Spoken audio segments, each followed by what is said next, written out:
சீமான் என்ன பேசுறாரு? வெடிகுண்டு வீசுன்னு சொல்லிட்டாரு, வன்முறையை தூண்டுறாரு. எங்கடா வெடிகுண்ட வீசுன்னு சொன்னாரு? அட லூசு.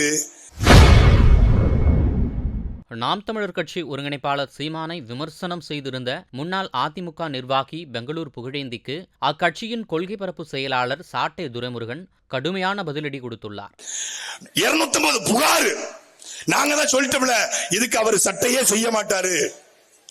இதுல ஒருத்தர் அங்கிருந்து தேர்தல் ஆணையத்தில் போய் சீமான் வன்முறையை தூண்டுகிறார். சீமான் என்ன பேசுறாரு? வெடிகுண்டு வீசுன்னு சொல்லிட்டாரு, வன்முறையை தூண்டுகிறார்.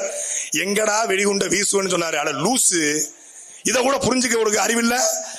உன்னுடைய திராவிடம் வெங்காயம், என் தமிழ் தேசியம் வெடிகுண்டு என்று சொன்னார். அவ்வளவுதான். உன் ஈவேரா வெங்காயம், எங்கள் தலைவன் பிரபாகரன் வெடிகுண்டு. வெடிகுண்டுனா வெடிகுண்டு போல. அப்ப பண்ண பழகடா பச்சை படுகொலைன்னா பாரதிதாசன் வந்து வெட்ட சொன்னார் அர்த்தமா?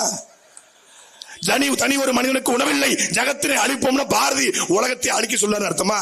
ஒரு ஓமை, ஒரு எடுத்துக்காட்டு. உனக்கு தமிழும் தெரியாது, இலக்கியமும் தெரியாது, உனக்கு எந்த இளவும் தெரியாது.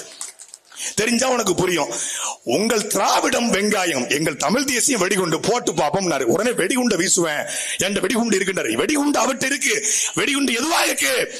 லட்சியமாக, தத்துவமாக, சித்தாந்தமாக, தர்க்கமாக வெடிகுண்டு இருக்கு. நீ அவர்கிட்ட வார்த்தை போர் நடத்தினா அந்த வெடிகுண்டு வரும்.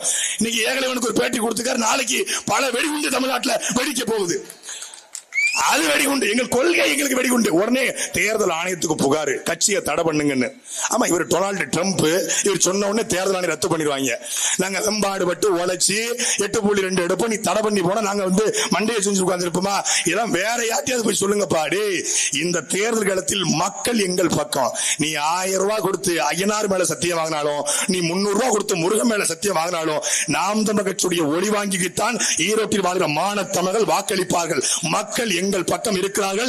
இது பிப்ரவரி மாதம் 8ஆம் தேதி இருக்கிற தேர்தல் முடிவிலே தெரிய வரும். செய்திகளை உள்ளது உள்ளபடி தெரிந்து கொள்ள ரெஃப்ளெக்ட் நியூஸை சப்ஸ்கிரைப் பண்ணுங்க.